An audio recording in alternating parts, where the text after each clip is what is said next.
நான் யாரு? நான் எங்க இருக்கேன்?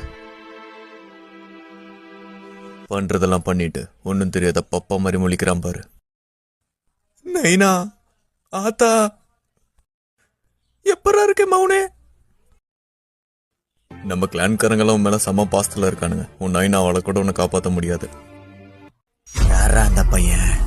நான் தான் அந்த பையன். எனக்காண்டிதான் காத்து நின்றோம். வணக்கண்டா மாப்பிள்ள. சொர்க்கத்திலேயாவது கொஞ்சம் சிரிங்கலேண்டா. மச்சான், இவன் நம்மள மட்ட பண்ணனால தானே கல்யாண நாள். பங்காளி எப்படி இருக்க? ஆசையா மல்லிப்பூ எல்லாம் வாங்கிட்டு வந்தேன். வந்து பார்த்தவன் எல்லாரையும் மட்ட பண்ணிட்டான்டா. நெல்ரா ஃபுக்காக்கு மௌனே, எங்களை ரொம்ப நேரம் காக்க வச்சுட்ட. நீ பண்ண வேலைக்கு உன்னை கைமா பண்ணி கடைய போறோம்டா. நீ ஏறி ஆடிட்டாச்சி, இது நம்ம காலம். உனக்கு சப்போர்ட்டுக்கு நான் இருக்கேன். இவனா வில்லங்க பிடிச்சவனாச்சே. அடி பொலி அடி பொலி. நீ அவங்க சங்கல செஞ்ச சம்பவத்தை பார்த்து நான் உன்னோட பெரிய ஃபேன் ஆயிட்டாச்சி.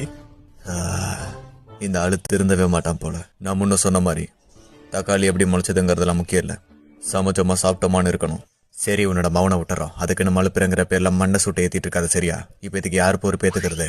அடச்சே, அந்த சனிய சாஸ்கே கையிலேயே நான் சாகணும். அந்த உச்சிக்காகலான சேர்ந்தவனுக்கு மட்டும் என்கிட்ட கிடைச்சானுங்க, கும்மு கும்முன்னு கும்மி கண்டம் துட்டமா வெட்டி களைச்சு போட்டுருவேன். நாங்க என்ன சீட்டு கட்டா கழிச்சு போடுறதுக்கு? ஆமா, மல்லிப்பூ இவர் கொடுத்துட்டா அல்வாவி சேர்த்து கொடுத்துரு. அதெல்லாம் மாமா வாங்கிப்பாரு. இல்ல